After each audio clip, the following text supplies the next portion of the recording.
Yeah, There it goes. We're live. that shit now just takes forever to like let us know that we're fucking live. But any point of goodies to all you Ramble maniacs and all you BC aliens out there. It does go a little something like this. Ladies and gentlemen, boys and girls, children of all ages, the Ramblemania show proudly brings to you. I am now your new 15-time Ramblemania heavyweight champion. I'm your villain, this live man, the patriarchy of the Ramblemania show. I'm Hazel, the iZombie. Join along with me as always. Desai, you're now former 18-time Ramblemania champion of this, of that, of those, of all thine cosmos. TJ the Great. TJ the Great. And this is our AEW Revolution live review here on the Ramblemania show. We are going to talk about every match that took place on the main card for AEW Revolution 2025 that took place in the Crypto Arena in Los Angeles, California. The story of a beautiful Hollywood violence, and this man says he was robbed. Well, you made your own choices, all right? You made your bed and you lied in it, all right? Yeah, you gotta live with what you decided. You know, sometimes I make stupid decisions and I'm just okay with it. But if it's been this long since I haven't been champion, then yeah, I had every reason to tell myself this had to be the win right here. And I can honestly say I thank Hangman Adam Page, and I hate what they did throughout the end of the fucking show. The hanger, Adam Page. I love that, man. We're going to talk about him in a moment. We're going to talk about everything that took place there. It's, you know, that whole pay-per-view just screamed spectacular, awesome, phenomenal, and flat out trash. I mean, trash. Maybe trash is a little bit tough, but the circumstances around it were not great. Yes, certainly. You know, and again, when we get to that, those circumstances will be brought onto us, and we will explain why we didn't like one match in particular. And trust me, I've already seen all the reviews, and everyone honestly agrees that the main event was literally, quite possibly, the most god-awful thing to ever take part of Revolution. I mean, nobody was a fan of it. Yeah, I'm gonna say, and I'm gonna say it later. I didn't like the main event, but like I do think people are kind of being hyperbolic about how bad it was. Like, I think the problems with it were more booking wise than anything else. But like, Cope and Mox wrestled a fine match. It was the other things around it that made it not enjoyable. And like, you know, nothing they did was particularly bad. And also on top of the fact that like people also, because we too even said it, like something else should have closed out the show that had more meaningful like circumstances, you know, that is actually making money, that got everyone's eyes glued to the television. I'll actually say that, like, had something else main evented, like obviously our operative choice would be Tony and Mariah, because we were saying that the whole time. But even if you went with Osprey and Fletcher, or even Omega and Takeshita, I feel like anything other than Mox and Cope going last, I feel like if Mox and Cope do that exact match with that exact situation in the middle of the card, I feel like people wouldn't love it still. Like, they wouldn't like it that much, but they wouldn't be as mad, because they'd just be like, okay, well, that was ever. We still got such and such to go. We still got this cool main event. And that would just be one part of the show that they were a little down on, as opposed to this being the last thing on the show, this being the last thing that you're left with after, 4+ hours of amazing wrestling. So yeah, placement matters. Placement matters in that regard. And I think, placement mattered when we looked at the match card. I think that I'm not going to say that they didn't pace it out very well, because, they gave us literally 3 straight matches that were white fucking hot after the tag team title match. So it's like you follow that, and then you follow it with another, and then you follow it with another, and then it's just you try to follow those 3 with what we just got at our ending, which literally there's a lot of questions that need to be answered as to why that main event needed to be what it was. But with that being said, quite possibly, like the whole show just screamed amazement from beginning to semi-end. Semi-end is crazy. And then, news coming around out within the World Wrestling Federation. Oh, the game is being released Friday, and everyone is complaining that there's bugs and glitches, and the island sucks. Well, I was watching New Legacy Play last night. They were doing a showcase. It seemed all right. Apparently, my Rise mode sucks ass. Oh, damn.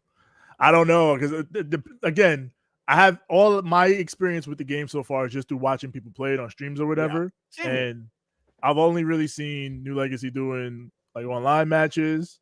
I saw them doing some GMO. They dropped the GMO video, so I'm going to watch that later. And yeah, they did showcase mode, which like I'm not a showcase player, so that means nothing to me, like whether it's good or bad. The things that I play and that I've heard about, which would be universe mode, are mixed reviews-ish. GM mode, I actually hear that the improvements are decent. Yeah, I told you they improved a lot on that shit. Yeah, GM mode actually looks like it's a decent time, so I'll give them that one. And otherwise, like the gameplay mechanics, again, a lot of it seems like there's small incremental improvements on what was in WWE 2K24. So if you liked playing 2K24, you'll probably like playing 2K25. It's just going to be the issues of all the bugs and shit like the island and My Rise if you want to do any of that stuff.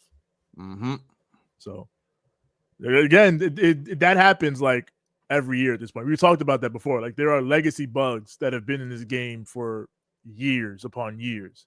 Again, it's also that issue where it's like, yo, stop releasing your games every fucking year because they're never gonna look as you're never gonna fucking like be up to par with releasing these games if there's still gonna be fucking problems going into it. Like nobody should be buying a $70 fucking game and it has problems, it has bugs, it has glitches, it fucking crashes every time you go online. And then, like, you literally did so much just for this game in particular that I don't think anyone asked for a fucking open world island. No, nobody asked for that. But this is 2K given the people what they want. We didn't ask for this. It's a new way for them. Wanted. It's a new way for them to try to make money off the players. That's what the island is. This is what you guys wanted. Yeah, again, it's one thing if you got like bugs here and there in a game. That happens. Even the best games have their glitches and shit. But the problems arise, like you said, when they are bugs that make the game unplayable. Like if you pay $70, given how expensive games are now, and the people that are playing right now paid more than $70. Because the game isn't officially out. Yeah, the game isn't officially out until this coming Friday. Like this is the early release people playing now. So these people, if they paid for it, they paid $100+. So if you pay $100+ to play a game, then I should be able to at least play every single mode without issue. I feel like that is a fair ask.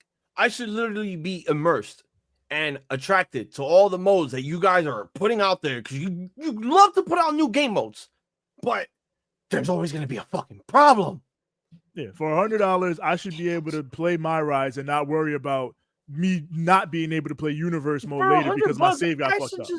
I should just play the game without issues. Like, you know what I just found out? I just found out that they still kept the same old bullshit with the refs from 2K24. They take forever to fucking count. Yeah, I saw that. I was watching that on Legacy. No, I'm not interested in these motherfuckers doing that shit. So you want to fucking provide people with half-ass mechanics and half-ass gameplay, half-ass graphics, and just everything half-ass and not putting in any fucking effort because all you care about is the fucking coin. It's on you guys. I'm surprised 2K has not relieved you all of your fucking duties. True. But yeah, Activision is firing 1,500 people within a day. within a day. The way the gaming industry goes, it's weird because even games that are successful nowadays just randomly start dropping employees. So I don't know. Yo, you know they just released Tony Hawk's Pro Skater 3 and 4, right? Yeah, they're about. You don't think they're gonna fire 500 people after that game gets released? Probably. Even if it sells great, probably. And I'm not even trying to make that as a joke. Like, go look it up online. There are articles, like, other than the fact that there was that stupid article about Activision employees complaining that they're stealing female employees' breast milk and drinking it. No, they are literally firing people from these gaming companies the minute games get released. They just want their money and then they're gonna let the people go. Yeah. All right, well, the minutes of the approval of the Ramblemania show. This is how Revolution became a major success and then flopped at the main event. Without further ado, let us commence with the rambling. The fact that Chris Jericho didn't even have to wrestle and he just beat up Gravity and Family came out, that was probably the best thing that he's ever done. And everyone, go ahead. Even the Jericho, again, we're going to talk about the Death Riders later, but like, even Jericho shit has been better lately. Like, they focus more on Keith and Big Bill. They got Jericho in a feud that's seemingly working for the character right now. They did this really good angle on the pay-per-view with Gravity. I don't know, Mox. You got to figure it out. Now even Jericho looking better than you out here. Right now, from the looks of it, yeah, the learning tree is now becoming way more interesting than the fucking Death Riders. And again, we're going to get to why that is. But we officially start with the opener of the show, Hangman Adam Page going one-on-one with Maxwell Jacob Freeman. It was 19 minutes and 10 seconds. We always have our star ratings. 1 is a who booked this shit. 2 is a bad with 2 Ds. 3 is a solid goods. 4 is a bars. 5 is a goat. 6 and up is whatever the hell I want to call it. And yeah, it is now time to commence. TJ, let's begin. Yes, sir. Yes, MJF and Hanger, as I seemingly say every time we watch an AEW pay-per-view, my personal choice for the most compelling and interesting character in wrestling continues to be Hangman Adam Page. Like, everything that he's done over the past few years and heading on now to this slow re-embracing of sorts of who he used to be, it clashes perfectly with MJF, who both these guys are tentpole AEW OGs, who MJF also has a case for being one of wrestling's most compelling characters when he can cut past all the bullshit and the low-hanging fruit and get to the meat of things, get the real shit. Mm-hmm. So I thought they contrasted perfectly here because you have one guy who is a man that's willing to be hated for the things he's done because he knows they're terrible things, but the people still love him, versus a man who wants to be loved despite the terrible things that he's done, but he's hated. Mm-hmm. The best heels are the ones that have a point, those that have a point. And it's hard to deny that MJF does have somewhat of a point in that. How the fuck do these people love you after everything you've done? Meanwhile, they hate me. He's not wrong. And in ring, it was a perfect tone setter in terms of a nasty, brutal match without going too deep into either guy's bag. Like, obviously, we know what MJF and Hangman can do when you get deep into a blood feud, but this was their first match together. So they had a really good violent match. Pile driver on the chair was crazy. Fucking the head. This was the table setter in terms of drop a nigga on his head, the pay-per-view. That's what this show was. That's what this show was. And this was the tone setter for that. And MJF, of course, his weakness, as it has always been, continues to be the one thing that has affected him his entire career here. His hubris, his inability to get over the perceived hypocrisy of the people. It leads him to slip. It leads him to get mad. And I thought they did this well with him yelling at Hangman and yelling at the crowd without it veering too far into cinema and, you know, the WWE style of the straight monologuing during a match. Like, he talked, but the action was still kept in main focus. So Hangman is a man that's willing to kill. So he does so with brutal Angel's wings.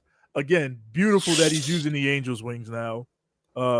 As a shout out to Christopher Daniels, and the fact that he continues to play into this is also great. So yeah, bars, excellent opener. You know you can count on Hangman and MJF always. So yeah, excellent opener from these two bars. I was gonna say before we even started, how many goats are we looking at throughout the show? I have one goat. A lot coming close, but one true goat. Got maybe 2 or 3. Okay. But I don't know.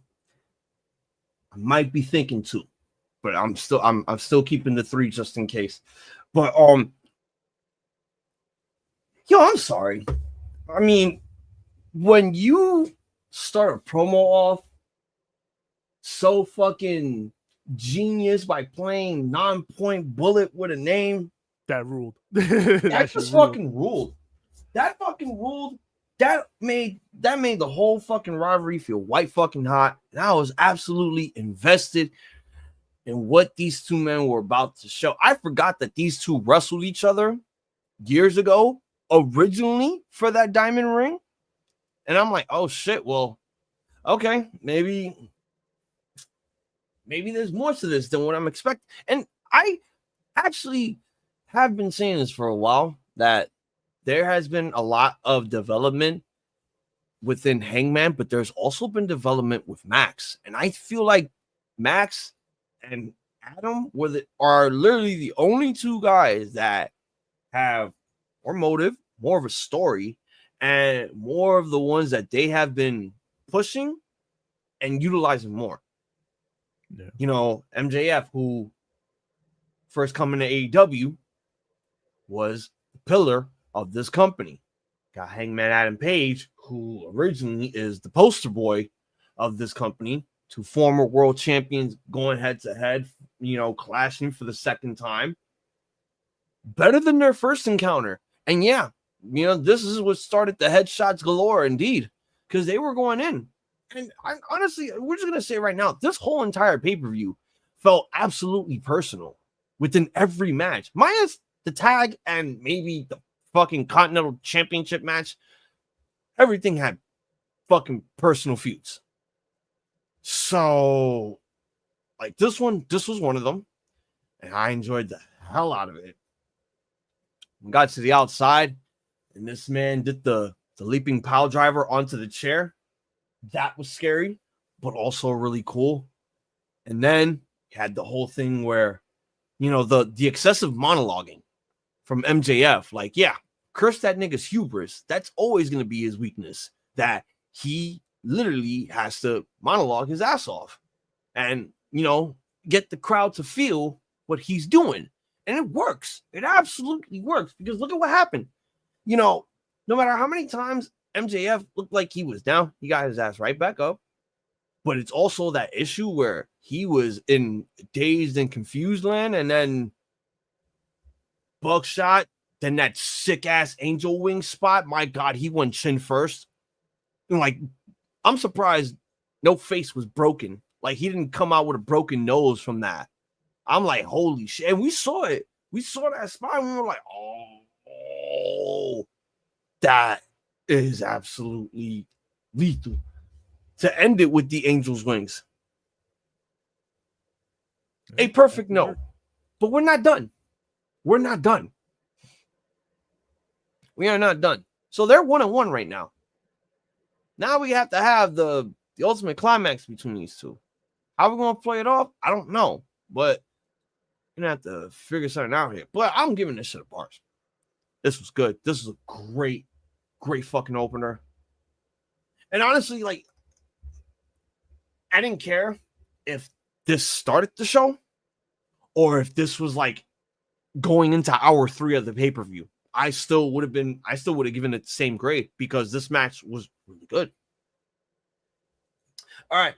Mercedes Moné defends her AEW TBS championship against Momo Watanabe. This match was 18 minutes and 30 seconds. Go ahead, TJ, run along. Yes, indeed. So hang on, let me hit the chat real quick. Shaka Dawson and Robert. What up, Robert? Oh, Robert finally beat the Jiren arc in Sparking Zero. So that's it, or you still got arcs to go in terms of unlocking stuff and finishing it. But that could be the case. Yeah, but yeah, let's talk about the CEO and Momo Watanabe. And what I thought was another excellent title defense for Mercedes, who has, I think, slyly put together an all-time TBS title reign as she comes closer and closer to eclipsing Jade's record. Because I think at this point she's probably going to beat Jade's record. What I really liked about this match was how adaptable both she and Momo were, in the fact that they felt the crowd out and then slowly got them to where they wanted them to be. Like, they started out light and mum for Momo. Then Momo just started laying shit in and kicking Mercedes in the fucking face. And the crowd was like, oh shit, wait a minute. The crowd woke up and they started cheering for Mercedes. So they take that, they flip the script, and they switch roles for a bit. And Mercedes starts playing face, Momo starts playing heel. Then Mercedes makes a comeback. Then after Mercedes makes her comeback, she flips back heel. And now the crowd is going 50-50. They got the dueling let's go CEO, let's go Momo chant. So I thought they did a great job in taking the crowd from the beginning that was kind of cold and building them up to a point where they got really hot toward the end. And again, Mercedes is a great bumper. Momo is she came in as like this unassuming babyface, but don't be fooled. She's fucking evil in her own promotion, and she kills people. Evil. She kills people. So as we saw, hey yo, she kills people. Yes, she kills people. So yeah, so it's in Japan. You got to beware of the cute ones. You notice that because Yuka's the same way. She's a fucking murderer in Japan.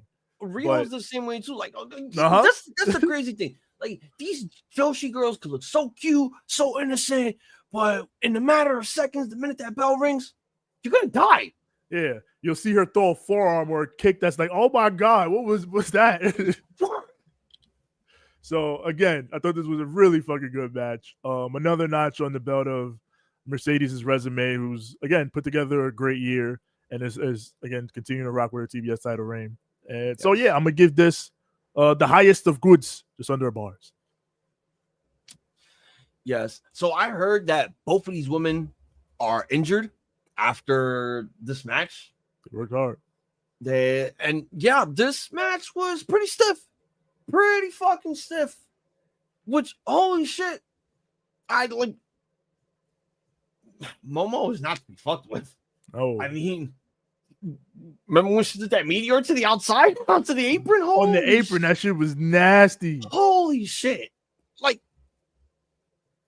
we talk about how Mercedes was bumping her ass off when she has these matches, but she bumped her ass off here for Momo. Like, that's why I'm telling you that I think it's true that both women, I don't think that like the injury is going to legitimately like put Mercedes on the sidelines. I think it's like, all right, she'll be gone for 3 weeks and then come back, whatever. Yeah, just banged up. She'll cut promos or whatever while she heals up, and then exactly. So that's just really like the whole thing that happened after the match. And I was just like, well, but watching her and Momo go in there and compete, it was pretty like straight down the middle because fans was literally like in between, like, let's go Momo, let's go CEO, and they would flip it around. It's like, let's go CEO or CEO sucks. I'm like, oh shit, well, it's bad. And mind you, we were in Cali and we're technically in this girl's hometown, even though she says she's from Boston. From Boston, yeah. And she's getting, and even on her entrance, she was getting booed. And I'm like, oh shit, this ain't right. So, going into this, they're like, Momo was kicking this girl's head in, and it's like, oh shit, why? Like, there was so much action going in, like after the first match, like Mercedes was like, hold my Monet, and I'm gonna go out there and do my thing. And she literally did. Like, going into the fucking finishes it with the Monet maker, and then statement ends it. And then it's just, the respect that those two women had overall after, I think it was very, very great for Mercedes to go out there, wrestle another Joshi woman, for Momo to go out there and showcase herself. For people that don't know who she is absolutely phenomenal. Crazy as fuck and stiff as hell too. So I'm also giving this a bars. This was good. Like, again, Mercedes bumping her ass off. Like she made Momo look like $1 million fucking bucks. She was great. And they were really stiff in there, which was just amazing. It gets the bars. It definitely gets the bars. All right. This is to determining number one contender for the AEW World Championship. Swerve Strickland going one-on-one with Ricochet. This match was 20 seconds less than the TBS title. 18-10. Go ahead, TJ. Go ahead, TJ. Ramble on. I shout out Young Wolf, Momo, dope ass team, stiff worker. She's fucking great. And Robert says he got 6 left. He did 30 bonus fights already. Still trophy hunting. Oh yeah, you told me you were trophy hunting. So, yeah. Oh yes. Yeah. So shout out to that. But yeah, this was Ricochet's best AEW match yet, I thought. And I thought this was, again, cementing the fact that Swerve is one of the best big stage wrestlers in the game. Big Match Swerve is one of those guys, man. He always shows out at a higher level for these pay-per-views. And they, I thought, perfectly blended in the action, which each of the storytelling elements they built. Like Swerve himself was online talking about, like, yo, let's stop trying to separate the art of storytelling from in-ring wrestling, because they're intertwined. You have to tell a great story to have a great match within the ring. That's how that works. And that's exactly what they did here. Great action. Then you had the story threads of Ricochet's frustration with the crowd, him stealing Nana's robe, Nana being upset with Swerve over him allowing all this shit to happen, and then teasing the breakup. Like Hazel was saying for weeks that he thought Nana was going to turn on Swerve, and I was like, no way. And then they were really playing with it in this match, way more than I thought they would. And I was like, yo, are they really going to do this? What's happening here? And it put me on the edge of my seat. It added to the drama. I was invested. And a special shout out to the co-star of this match, Leslie Jones, who was in the crowd going crazy, heckling Ricochet left and right. He's yelling at her. She's yelling back at him. But it's exactly what you want out of a celebrity that goes to your wrestling show. You want to show them excited. Like, look at this person you see on TV going crazy for this show. Don't you want to be here? It's like, exciting. Yo, bro, we thought, and we said it, we thought she was drunk. Yeah, because she was so into it. Like, she was out of her seat, yelling at Ricochet. She got Michael Cooper, Lakers legend, next to her, like, yo, you good? Like, it was great. Awesome. It was great. It was awesome. Like, big shout out to Leslie Jones for that. She was great. But yeah, Ricochet, you give a big shout out to him. He's having his best career character run outside of Prince Puma in his entire career. And it's because AEW allowed him to find something that can work for him as a character. Like, we know promos on the microphone are not his biggest strength, but you can get to a point where you improve at that if you're able to find something that you can lock in on. And he's found it. So it's great that he got to do that instead of being in an environment where he was forced into a box and couldn't work that way. So I thought this was an excellent payoff match. Fucking awesome match. Like Swerve said, first 2 black men to have a number 1 contenders match for the AEW World Championship. So shout out to that. Yes. Bars and a half. Oh my God. Nah, like, honestly, they executed this perfectly well. And then they, like, literally, I really thought that they were going to pull the trigger on that. Because, like, I, too, was literally, like, on edge. I'm like, I was getting goosebumps the minute Nana was, like, he left and he was flipping Swerve off. And I'm like, oh, they might just do it. And, like, you really play with that a lot. And, you know, you get everybody else, like, really having second thoughts on whether or not, yo, is this motherfucker really about to pull that trigger? And he comes back. All of a sudden, it's like, you know, He's forgiven Swerve because, that's his boy. That's his man. It's like he literally got him to where he needed to be. He's not going to stop. He's not going to stop that partnership with him over because only due to the fact that he got shoved. He's going to forgive him for that, and honestly, like, yes, we've been putting Swerve in a lot of rivalries lately that are like way too close to home.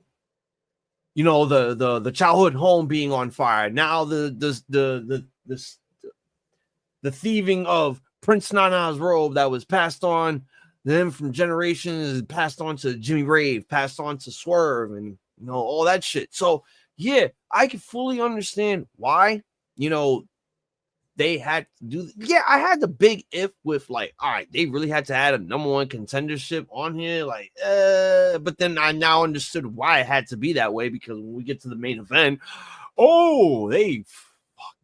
Now I can see why Tony fucked it up. So yeah, he had a plan.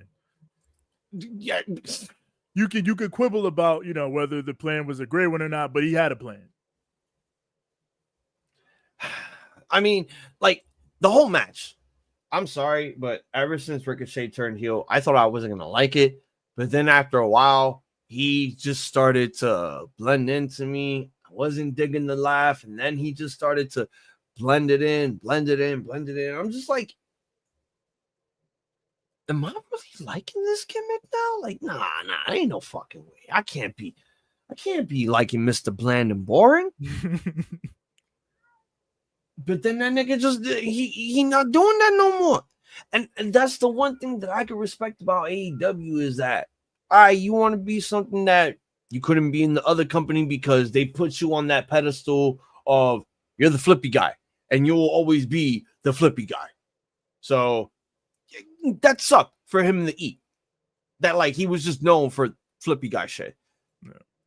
And they didn't branch him out and he didn't have to, he didn't have a personality, even when he debuted in AEW, like this was way before he became the fucking Patrick Bateman. It was still, he had no personality. Now he's grown into that personality and it has attached to him and people are now getting attached to the gimmick that he's doing. People are interested in it. People are liking his heel work. They're liking his promo work on the fact that he's improving. And this match here, they executed everything that I believe needed to be done. Now we could take a break from these two and move forward to something else since Swerve is the number one contender. I'm not going to say that this is a one and done, but for now, it's just on pause until they're ready to cook this again. And who knows? It could be that they'll add Ricochet in the world title picture as a triple threat just to keep that rivalry going. Who knows? I don't know. Yeah, but they got avenues. Very good. Very fucking good. The whole Nana stuff was great. And again, the fact that you really was teasing this whole breakup, loved it. You executed it perfectly because you really had people second guessing themselves and second guessing their predictions as well. Because we all went for Swerve. We were all going for Swerve. And we're all sitting here like, yo, could I really be right on this? Are they going to pull the trigger? But they didn't do it. And I'm just like, you know what? Keep it that way. Yes. Keep it that way because this is money. Swerve and Nana are money, and we can't fucking separate them anytime soon. They're too good together. Way too good together. Fucking 4.5. 4.5. Bars and a half. This was great. Absolutely great. All right, so for the AEW Continental Championship, Kazuchika Okada going one-on-one with the hometown boy Brody King.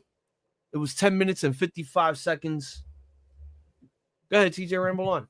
Leslie Jones did not say that. She might have said that, actually. Oh, yeah, hold on. Let me say this. The whole Leslie Jones thing, it was fucking great. And like all the celebrities that were basically like being shown while this match taking place, they all did their part. And Leslie Jones looked like the fucking highlight of the show. Again, we all thought she was drunk, but she was really just playing the role out so well. Yeah, she was having a good time. Again, is what you want when you got a celebrity, you don't want to have a celebrity at your show just looking like, well, I'm only here to network or whatever. I'm only here because I got paid. Yeah, you want them to look like they're having fun. Yeah. Like, again, I'm watching Raw in the background and all the people that they have there that's not Macaulay Culkin because he's actually having fun in Madison Square Garden. Yeah, Macaulay Culkin loves wrestling. They're not having fun. Yeah. They're just standing there. Oh, no. Menacingly. No, stupidly. Oh, even worse. Oh, God. Two people that looked like they had business being there because you know how NXT is going to be in the Hulu theater inside the Garden. Yeah. So they had Julia and Stephanie Vaquer there. Oh, okay. You know, plugging their match ahead of time because it's for both titles. Well, listen, whoever going to that tomorrow, enjoy the match because Julia and Stephanie Vaquer are great. Yeah. All right, Continental title. Yeah, hold on. Real quick, he says, I heard people bitch about Swerve saying that we're the two first black wrestlers to fight for a number one contendership. Like, people going to get mad at anything that people from there say. And it's like, he ain't saying nothing crazy. Like, he just pointed something out. That's a fact. And like, yes, no, that's true. But I think that's the thing. People, like, the fact that he pointed that out, people are just in an outrage. Like, why did you have to say it like that? What is wrong with you? Like, shut the fuck up. Like, how do you sleep at night knowing that you could be an actual racist just because you literally are defending the fact that Swerve said, like, stop being that guy. A nigga can't be proud that he accomplished something. Like, shit, he accomplished something. We are proud of that, and the fact that, you know, a company is acknowledging the fact that Swerve said it. Good for them. Keep it going. WWE will never acknowledge it. Yeah, it's like, again, we're in praise of all of that. When it's a black man, would it be it Asian, Spanish, whatever. Like, when things like that happen, you support that. It's reasons like this is why I hate the wrestling community, because, like, really, you're gonna get mad over a comment like that? Yeah, there's nothing. Y'all should be getting mad. Y'all should really be getting mad over the comment that one of the female actors in the Queen of the Ring said. Oh my! But even that, even that though, I feel like she misspoke more than anything. Even though it was a stupid comment and it was absolutely embarrassing, like, you know. Thank you for going out of your way for exposing the business. You blew it. You had it all and you blew it.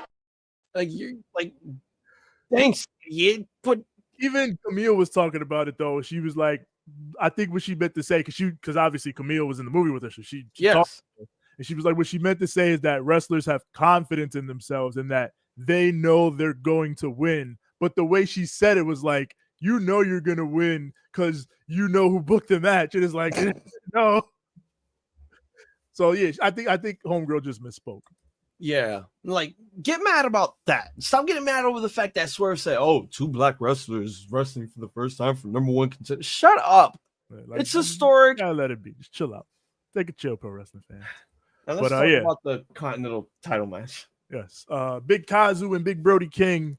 I'll say this felt like a TV match, and usually, you know, sometimes that's denigrating toward a match, but I mean that in a good way, because I mean that in the sense that this could have been like a strong main event on a Dynamite or a Collision, and it would have been a great capper to one of those TV shows. But on a show like this, where there's so many other super big story conclusions happening, it's gonna kind of get in the shuffle.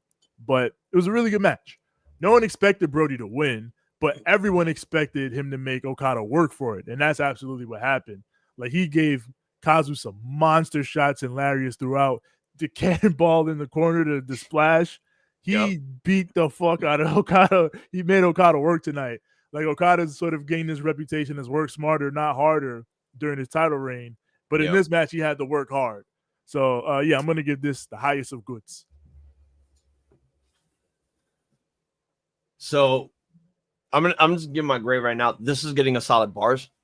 I'm telling you right now, there's practically maybe one good here, and then that's it.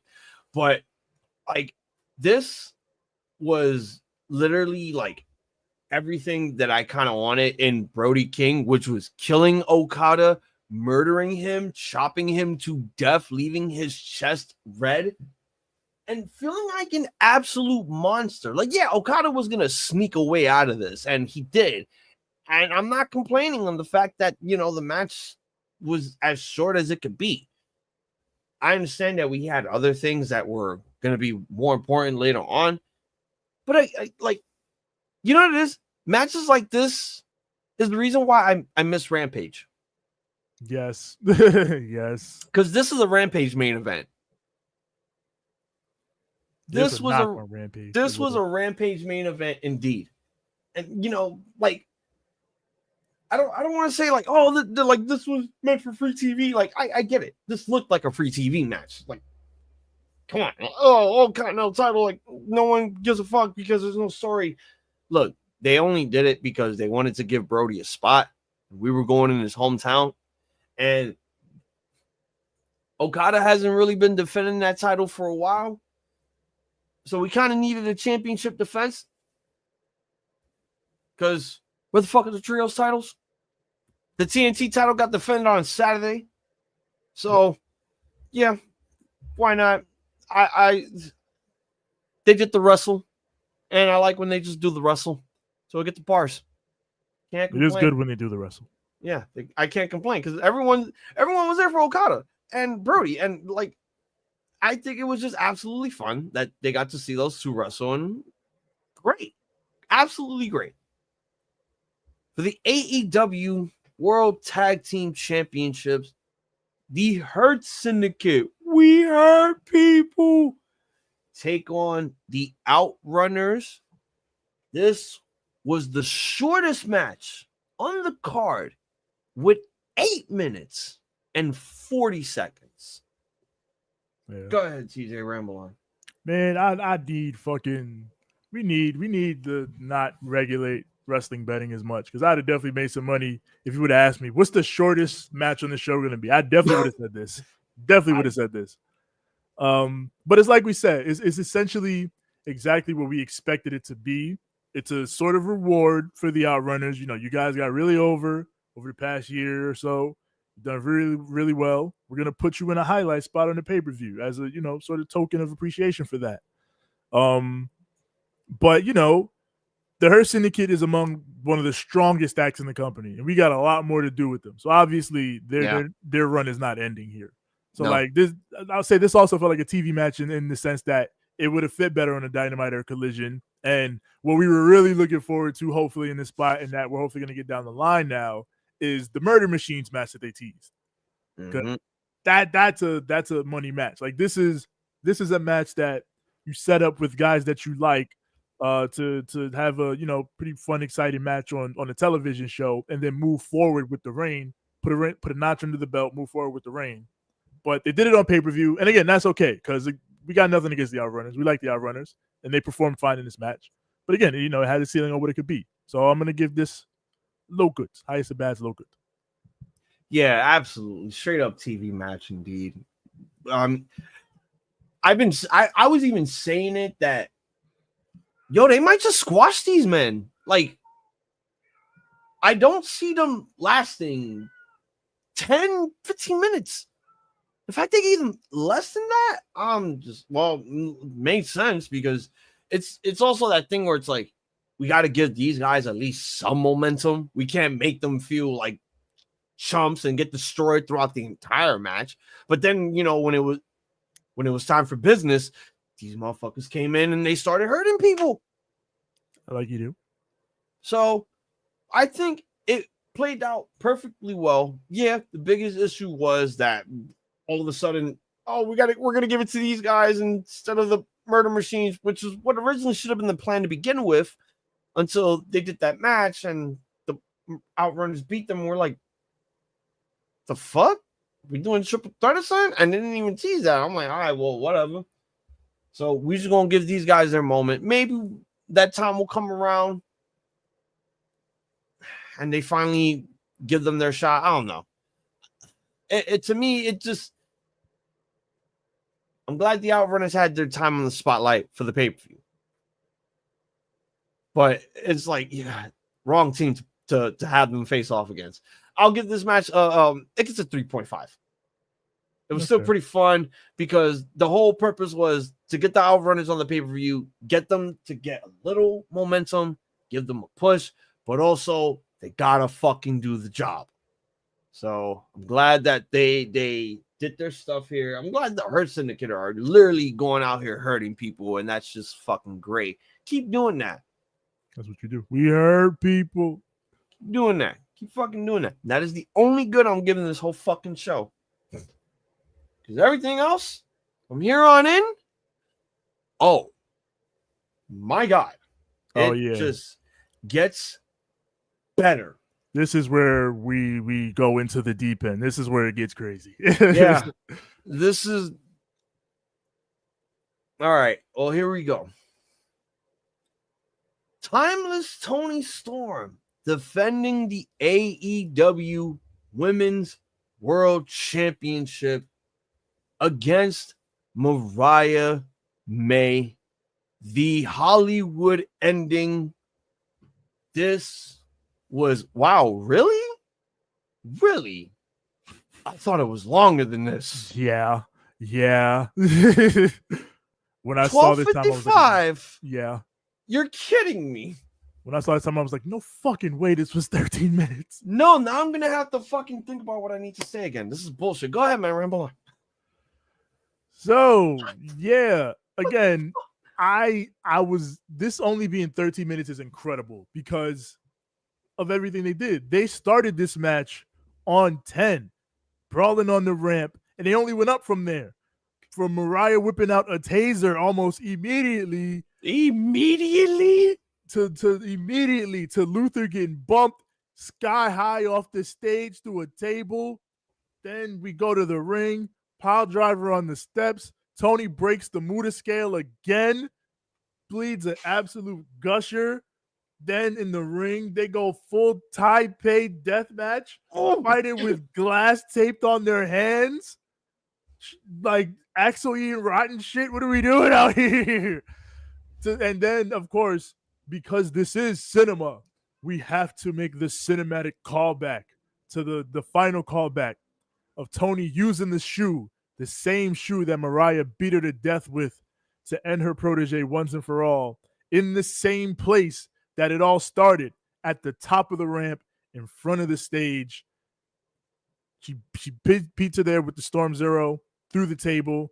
I even like that these two were stealing each other's moves in this match because, like, yeah, a lot of the time that happens, rivals steal each other's moves, but it makes even more sense in this feud because they were impersonating each other and shit like that. They know each other that innately. Like, it's a tremendous finish and a tremendous paying off to one of AEW's greatest stories ever. No doubt. Go. You can't, there's no argument against it. Go. An incredible match. It should have main evented.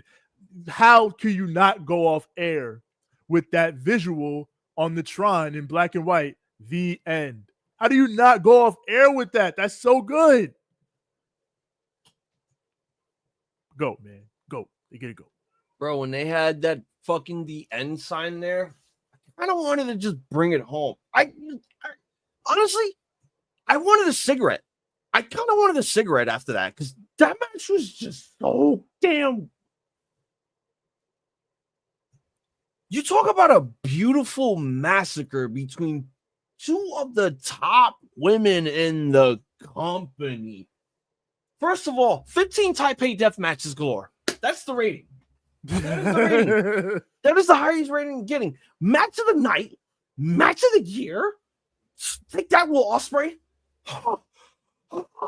This is definitely up there as AEW's best match of the year so far. I mean, for God's sakes, I came. Real shit. Real shit. Never in my life, never in my wildest dreams did I ever tell myself I would see two women have a Taipei death match for 2 minutes. For 2 minutes of Taipei death matches, in the Staples Center, like, bro. I could have went home. I could have just told you, you're running the show now. I'm done. Stream over for me. I don't need to watch anything else. I got what I wanted. Why didn't this main event? Oh my God. And that was the biggest negative. And now that I did not go on Wikipedia the whole time that we were streaming. I did not go on Wikipedia when we were watching the show. I'm just now going on this shit. And I did not even notice that this shit was fucking almost 13 minutes. That to me, it felt like 25. I thought you could have swore it was 25 minutes. Definitely. I'm literally just from bell to bell. Like, fuck the entrances. Mariah made it the smart thing. Fuck the entrances. I'm running out of the ring. We are just duking it out, and I just loved every minute of it. The Taipei stuff was great. The glass stuff all over the ring was just insane. These women were stabbing each other with the fucking champagne bottle. Tony got stabbed in the vagina. Bro. Bro. Oh, man. I'm sorry, the taser. Shades of Vic Grimes and New Jack from XPW. I'm just happy that these women were not in a fucking scaffold, because one of them would have died if they got thrown over. Yeah. Honestly,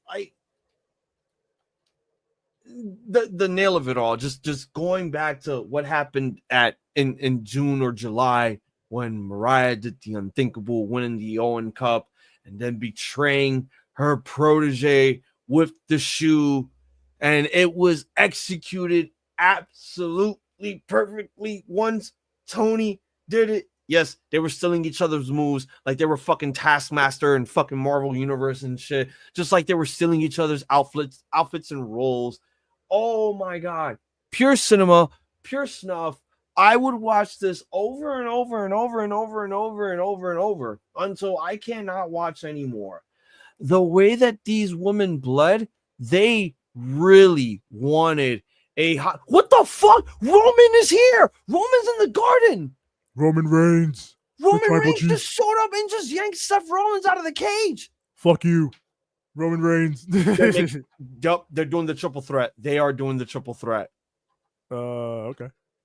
Okay, so yeah, I'm gonna say it again. 15 shoes. Well, just no. 15 Taipei death matches. The shoe, man. And yeah, Young Wolf, that shot is gonna stick with me for a long, long time. Of Tony, the bird's eye shot of Tony's bloody face, just laid out in the ring. I will never again look at women's wrestling the same because of what these two women absolutely performed. Pure cinema, pure cinematic, just absolute. It was just beautiful. I love the massacre that these two women put on. That's why it gets the highest rating ever of 15 stars. It was just so great. Bottom line, my match of the night. But then it's like, oh, how do you follow that? How do you follow that? Well, you got Kenny Omega versus Konosuke Takeshita for the international title. Yeah, probably the only two guys that could follow it. And that was 28 minutes and 30 seconds. Go ahead, TJ, ramble on. Oh, man. Kenny Omega is a one-of-one pro wrestler, as is Konosuke Takeshita. But with Kenny, like all the greats before him who have aged and grown weary with injury in this business, he perfectly knows how to work that into his matches and tell a compelling story. Like, this was that of showing Kenny flashes of the super athlete that he used to be, but summoning those flashes took enough out of him to where it was still a struggle to keep up with Takeshita. Like, he can still Terminator dive, still do You Can't Escape, Kotaro Crusher, still hit a V trigger with all the snap that he's always had, but Takeshita is such a beast that it simply isn't enough anymore. Like, maybe the Kenny Omega of 5 years ago could have put all that together into a one-winged angel and got the win, but the Kenny Omega of right now wasn't even able to hit the one-winged angel in this match. So it's down to Kenny to do what he has to do, and that's out-wrestle him, outwit him with veteran smarts, which an incredibly built match. I love the way they paced the match out. I love the way they built it out. Even like the little Don Callis interferences where you jump in like, fuck you, Kenny, you troglodyte. Just tremendous stuff. I love the finish. it's great to have Kenny Omega back in the fold. And again, it doesn't hurt Konosuke at all because he's shown himself to be such a beast, and he can go over and defend his other titles now. So a bar is in a quarter, just straight up. Man, I'm happy I got to see a real live version of Ippo Makinouchi versus Takeshi Sendo in an AEW match. I literally didn't even think that Konosuke Takeshita came out in because the trunks would look so similar. And I'm like, first of all, when I peeped Kenny's, I'm like, okay, that makes sense because he's Ippo Makinouchi. But then I didn't pay attention to Konosuke's. They both were repping. Yeah, they both were. So I'm just because then I saw the post this morning of these two men in the ring, and then you see in the bottom there's Ippo and Sendo. I'm like, oh. So earlier when I saw that, I'm like, I gotta watch this fight again. So I watched this match again, and then I was literally watching the Ippo Makinouchi and Takeshi Sendo boxing match. And yeah, that's how you should do it. I'm going to say it right now. George Morikawa would shed a tear if he saw these two men wrestle and was literally cosplaying as these two characters. It's absolutely phenomenal that they took the liberty of doing that. And these two men have history from DDT. And again, this was Kenny's original young boy. Brought him in and showed him the ropes. And holy shit, he's now basically Don Callis' eyes, the god of professional wrestling, since he's beaten him twice within the years from Wembley to Chicago. Kenny had to go away because of the diverticulitis shit. Thought we were never going to see him again. Then the Gabe Kidd stuff happened. And then we thought, all right, Kenny could go. But now everyone was having doubts of whether or not Kenny could, continue. Kept going, and then we got to here. Immediately, this was predictable. It had to be. It felt too predictable, though. I ain't going to complain because I was even telling everybody, like, this match is slowing down. Like, yeah, that's what they do. The psychology they need to tell in this match had to be slow for a reason because they were trying to cook. And when it cooked, everybody was alive. Everybody was up. Everybody was ranting, roaring. Do you know how many times people got in an uproar when Kenny Omega pulled out the Kamagoye twice? Oh, yeah. Okay? Like, even Konosuke, these two men were stiffing. They were literally stiffing. You could literally see it up close. They were not slapping thighs. They were not doing any of that. They were fucking hitting. It was hard hitting to see those. I mean, yes, we didn't get the one-winged angel pulled off, but guess what? I think that's why they're going to run this back again. And when it does happen, it will feel special. It will feel monumental because the one-winged angel has been attempted and has been now done onto Konosuke. So, yes, Kenny making history, great. The fact that these two guys were, role-playing as two of my favorite anime boxing characters, I could literally give this a fucking GOAT. This was a GOATed match. Respect it. Kenny making history, being the first ever Grand Slam champion. Big ups to you. Now, Okada got to lose his Continental title at Dynasty so that we could finally get him and Omega for the international title. Yes. But then now people are like, oh, how who's going to top this? Who's going to top this match now? Well, you got Will Ospreay and Kyle Fletcher in a steel cage match. In a steel cage. And that shit was fucking goddamn, that shit was 29 minutes. Hold on. Oh, goddamn.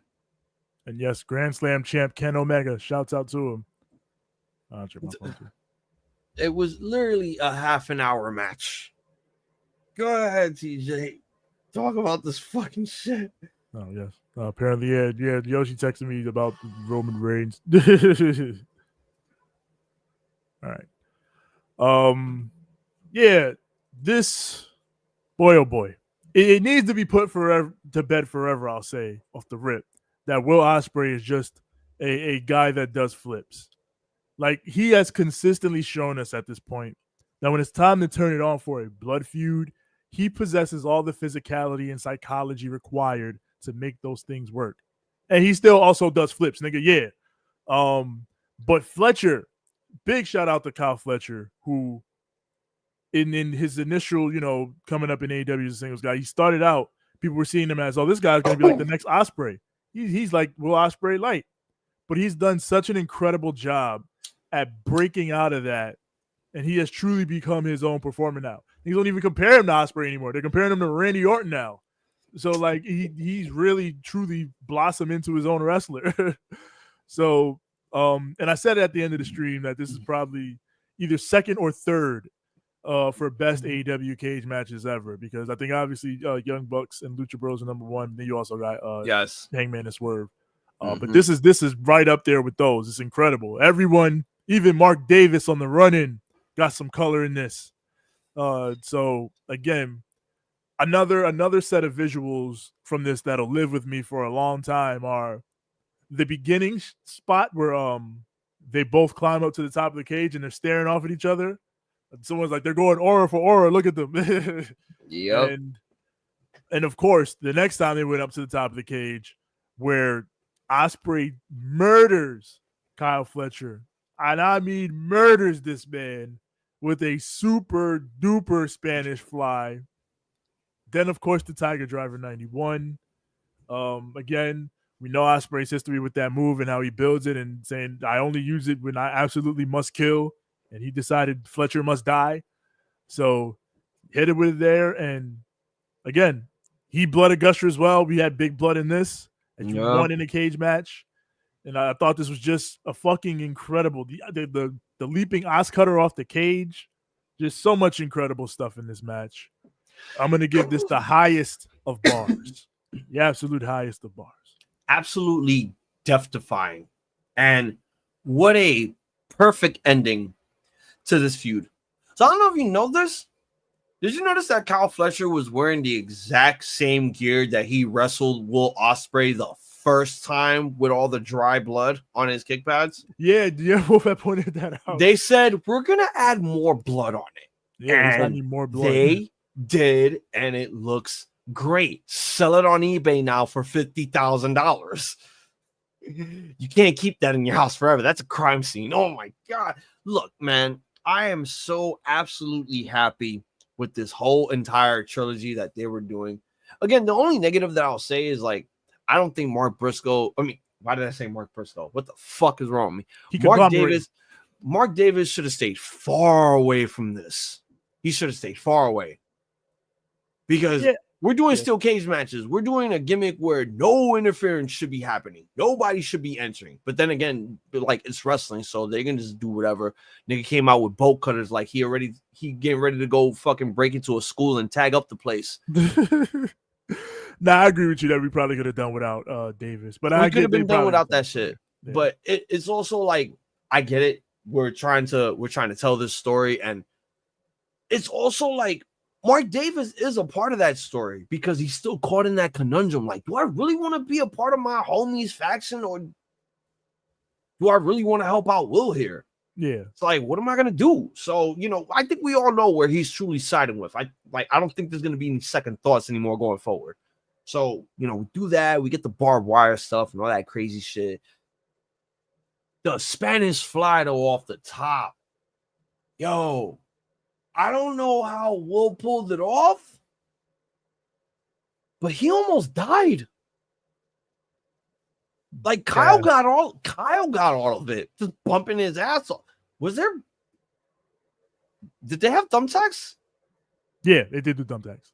But did they do the thumbtacks off when they did the Spanish fly? Was thumbtacks on there? They didn't land directly on the thumbtacks, but I mean, the way they spread out, he probably got one or two in his back off of it. Yeah. I think I do recall that he took a Styles Clash on thumbtacks. Yeah. And then hidden blade, Tiger Driver, and then match over. Like, right then and there, it's just, again, this is what got me the win here. That and the Hangman shit. So overall, it's like our voices, like, it felt like we were there. I can say that for like the whole show. It felt like we were there. Because look at how we were reacting throughout that whole stream. Holy shit. It was so popping. like we were popping. Literally, we were on the edge of our seats. We were on our feet. Like, literally, it's like, how is this going to be topped? How are they going to top everything that they've done here? And I'm not just talking about these 3 matches. The entire show, literally, was just filled with excitement. This match, everything about this match screamed, holy shit, fight forever. Please don't die. Please don't die, indeed. Because, yeah, that Spanish Fly was such a scary spot, man. Yeah, and that's why it gets 8 scary Spanish Flies. Yes. Very scary Spanish Fly. Like, my word. The blood, the weapons, the fucking storytelling. Like, again, like I said, all of this show was just personal feuds colliding with each other. I know a lot of them didn't feel as personal as this and as the Hollywood ending, but there were some personal feuds throughout all these matches. Definitely. Trust me when I tell you. So once again, it's like, okay, you did the Hollywood ending. How do you top that? You did Kenny and Kenosuke. Okay, how do you top that now? You did the steel cage. Oh my God, how are you going to top all 3 of these matches that literally have been GOAT caliber matches? You do Jon Moxley versus Adam Copeland for the AEW World Championship that literally had Christian Cage involved, making it a 3-way for cashing in his double or nothing stupid clip on. Mm-hmm. Yo, this was 26 minutes and 35 seconds. Yo, bring this home before I find a way to yoke myself. No need. So what I will say about this is, let me say, like I said at the top, because I think a lot of fans can be reactionary and hyperbolic, that I don't think this was the worst main event ever. I don't think that. And again, I don't even think it was a particularly bad match. But I do think it possesses the same problem as the Jericho Vortex that I have been forced to associate with the Death Riders for months now. This was 2 legends working very hard in what's ultimately a heatless affair, because despite the fact that they did some decent work in building to this match with Cope killing off the Death Riders and all that, the overall story threads were still too weak to get invested in. Like, no one was surprised by Wheeler Yuta kneeing Cope, because that was expected from the moment Cope let him live on Dynamite. Everybody knew that was going to happen. All right, you didn't kill Wheeler Yuta, he's going to come back and bite you in the ass. No one was swayed by the Jay White interference going left, because you telegraphed it on Dynamite by having Jay White cut this sugary sweet Cope is my buddy promo. I'm going to be by your side. It's like, all right, thanks for fucking giving that away. And like, the Death Rider story and group is ultimately still, past its sell-by date. Like, the saving grace of it all, the saving thread could have been the Christian cash-in, just to get it out of the way. But then they decided to really just get it out of the way and have him lose. Which, like, all right. So hopefully you never do this shit again then. Hopefully this is the end of clipboard in the bank or whatever the fuck. And you don't do this anymore, because it was a dumb idea in the first place. Christian, you only kind of made it work because Christian had it, but don't do it again. Having guys win a ladder match for a title shot is fine, but do it like you did it before, where it's decided in advance. Like, all right, it's going to be next week, it's going to be here, it's going to be there, whatever. But yeah, the ultimate saving grace of this is the fact that what you actually truly end the show with is Swerve. Swerve comes out, he stomps Mox from the balcony, and he's standing tall amongst the people. And the people are going crazy because, again, like I said, this was heatless up to this point, where until Swerve came out and everybody got back up again, because, like, that's who we want. that's the guy who we put our all behind and we want to save us. And like I said, now is the time you pivot. You got to pivot. Swerve's the guy. So for this match, I'll give it a bat, just a regular bat. It's not the worst match you'll ever see in a vacuum, but the problem surrounding the booking and the story elements of it make it so that it's really not worth engaging with. This whole thing was so overly booked poorly that I never thought to myself that I would be disappointed in watching one of my heroes go out there and look dumb. I never thought to myself in a million years that AEW would make my hero look stupid.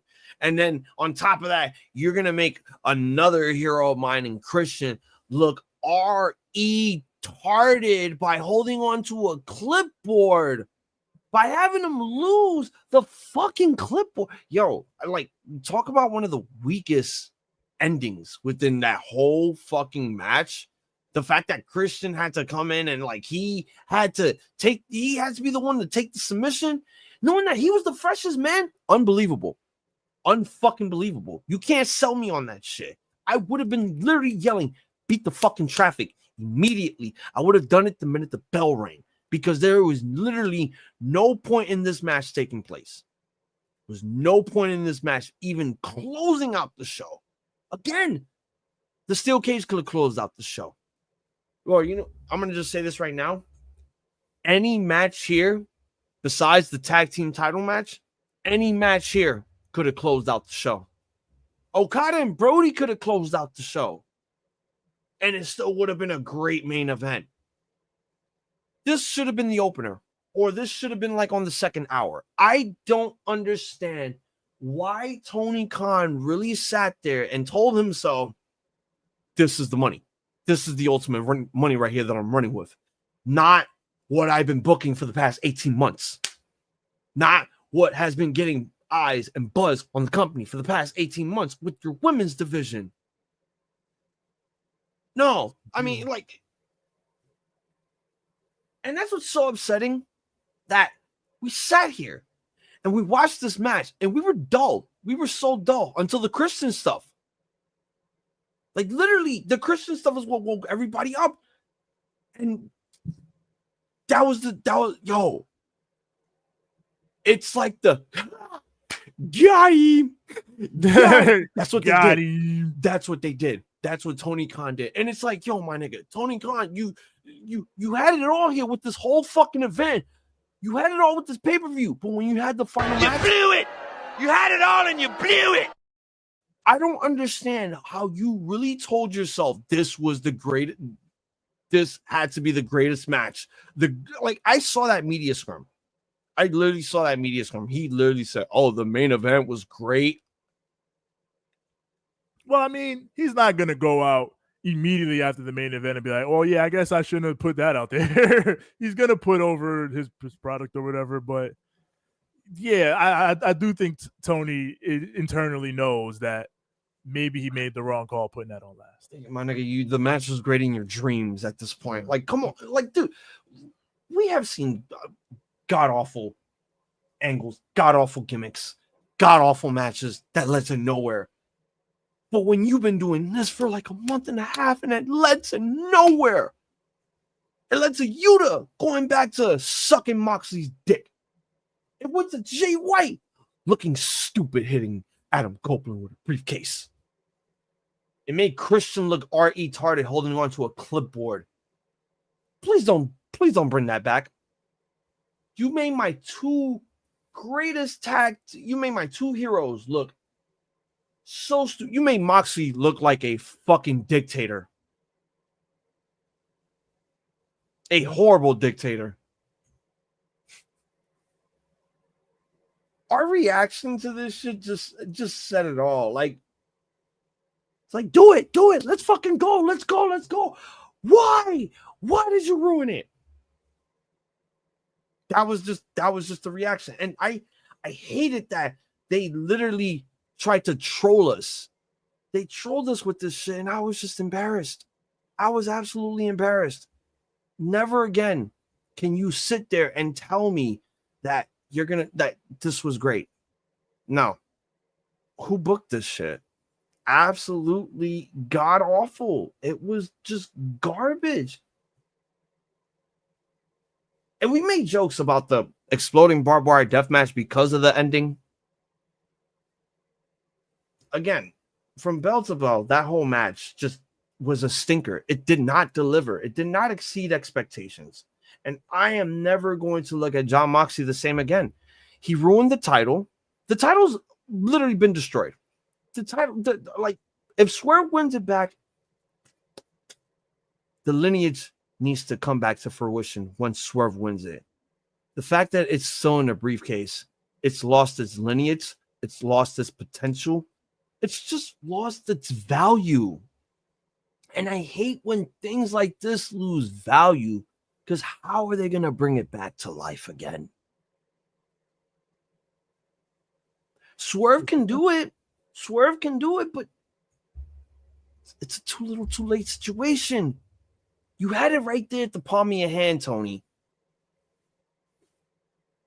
And here's the thing. The fact that Christian had to cash this shit in during the match, okay, I would have been fine with it, but as long as it was changing hands and you didn't do it.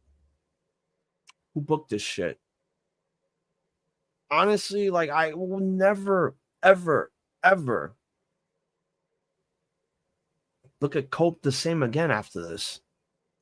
I do not know how, honestly, I can't look at Moxley anymore. I can't look at Moxley as a fan. I'm done.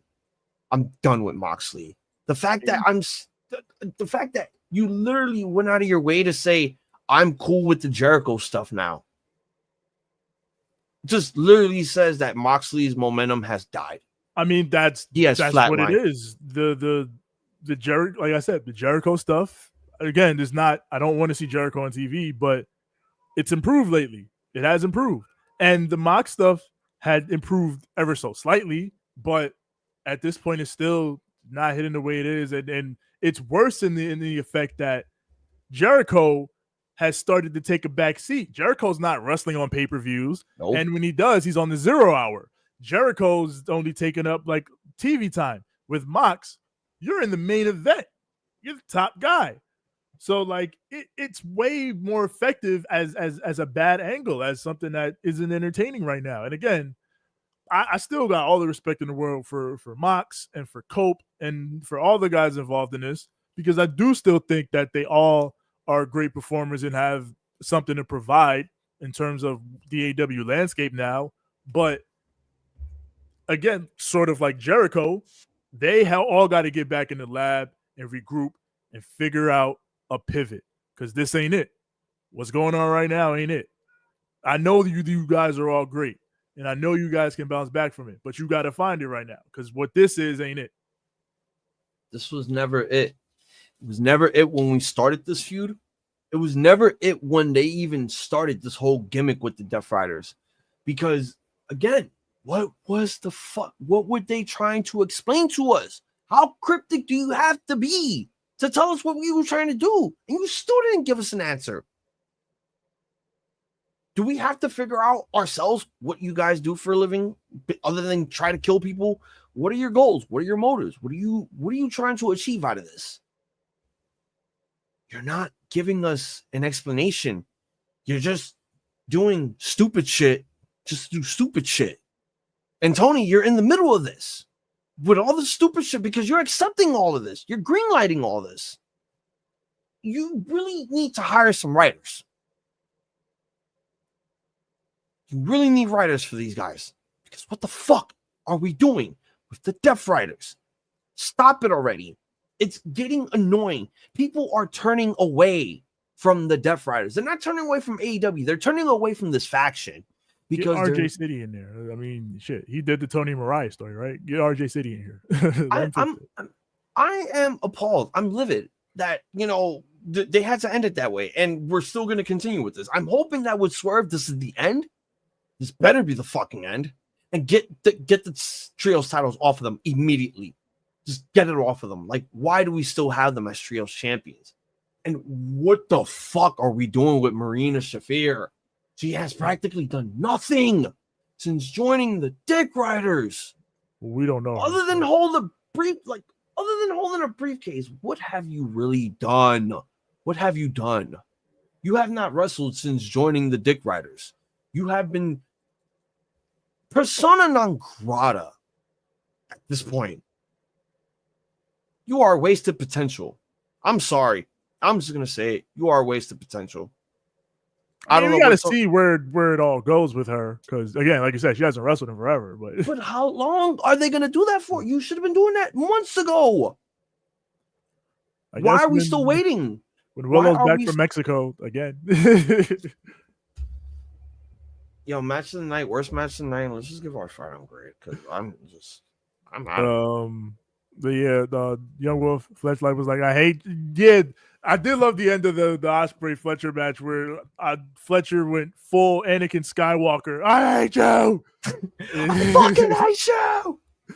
And again, that's the saving grace of the finish of the show. Swerve standing tall, and then two things are set for Wednesday: Kenny promo and MJF promo, which both will probably be good and setups for what's to come next for them. And yeah, man, as far as match of the night, worst match of the night, my match of the night is Tony and Mariah, the Hollywood ending. 18 months of building a story, and you pay it off in a spectacular fashion. This is what pro wrestling is about. Creating characters and stories and moments through physical, tangible violence. That is the medium in which this shit shines the most. And it doesn't necessarily have to be a crazy violent death match like Tony and Mariah had. It could be an athletic exhibition like two guys like a Swerve and a Ricochet would have, or anything like that. But that's the ultimate goal, to tell your story and get people invested in your characters through a display of violence. And Tony and Mariah was the purest example of that. A tremendous fucking match, something that should be studied. Again, like I said, one of the best AEW matches ever to cap off one of the best feuds ever. It's incredible stuff. And the worst match of the night is the main event. What can you do? Again, like I said, Cope and Mox are legends. I will never take anything away. Again, I haven't enjoyed this Mox run. It's been a little cold for these guys, but that doesn't take away from who they are in the totality of their careers. But in the moment, in the right now, this ain't it. So yeah, worst match of the night goes to the main event. And overall great for the show. Man, even ending aside, I got to give this an A. Like, Revolution always hits. It's always one of the best shows of the year. And AEW, just in general, as a company, as a pay-per-view company, is just so strong. Like, their top to bottom roster is so strong that you can always count on a couple bars and up matches on a pay-per-view. You can almost always count on that. And again, I know there might be some people out there that are younger and don't know this, but like, that was not always the case watching pay-per-views in North America. Definitely not. There'd be times in the days of WWE, WCW, and when it was only WWE and TNA, like, where you'd be lucky to get maybe one or two bars level matches on a pay-per-view. We get like at least 2 or 3 every AEW pay-per-view. Yes. That shit's incredible. Like, when it comes to putting on big shows in North America, AEW, I feel like, is tops. Like, obviously WWE is they're selling the most tickets, they're making the most money, they got all the big stars. So they obviously got that. But when it just comes to putting on a great 4-hour wrestling show, AEW kills this shit every time. So yeah, I'm gonna give it an A. Yeah, best match of the night definitely is going to the Hollywood ending. Beautiful massacre to end off a cinematic trilogy between two women who spilled buckets and buckets of blood and made it chaotic. Type A death matches for women, just fucking great. That's all I'm just gonna say. You know, what more can you ask for? But Type A death matches for women. Let's just keep it going. Worst match of the night, yes. That main event was just god awful. Never do stuff like that again. Hopefully, Dynasty is the time where we finally get the belt off this fucking guy and give it back to goddamn Swerve. I'm sick of the nonsense. I'm sick of the bullshit. I'm sick of you guys literally not giving us anything good out of your faction. Okay, you might as well just stayed as the Blackpool fucking Combat Club.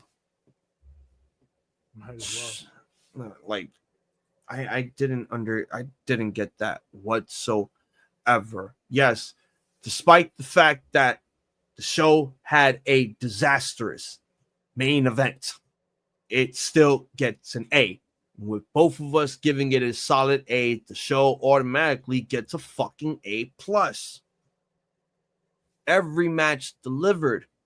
Every match got us on the edge of our seat. Every match got us watching. Every match didn't have us grabbing our phones every time, unless if it was the main event.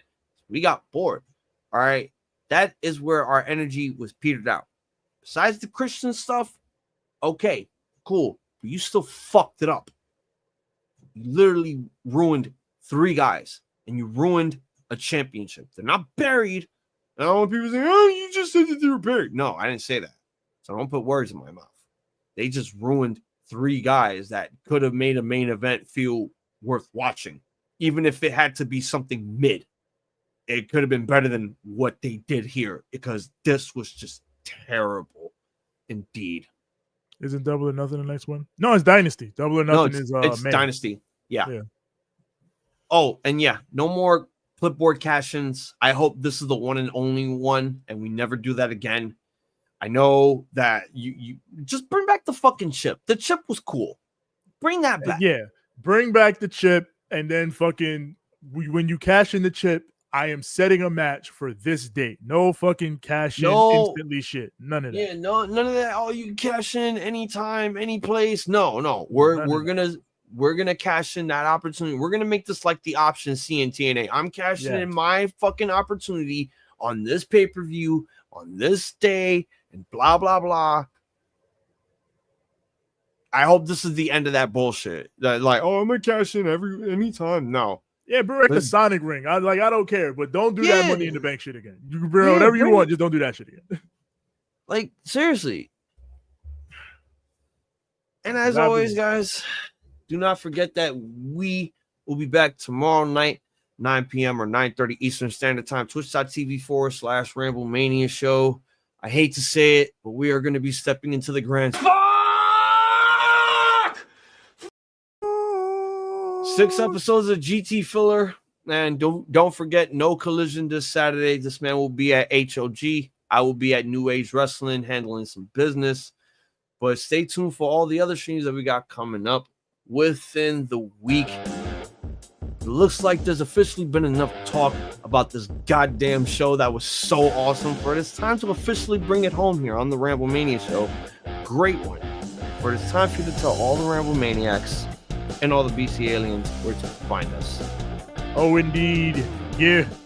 You already know where to find us. Find us on Instagram at Ramblemania Show and at Banter Club Podcast. Find us on Twitter at Ramblemania.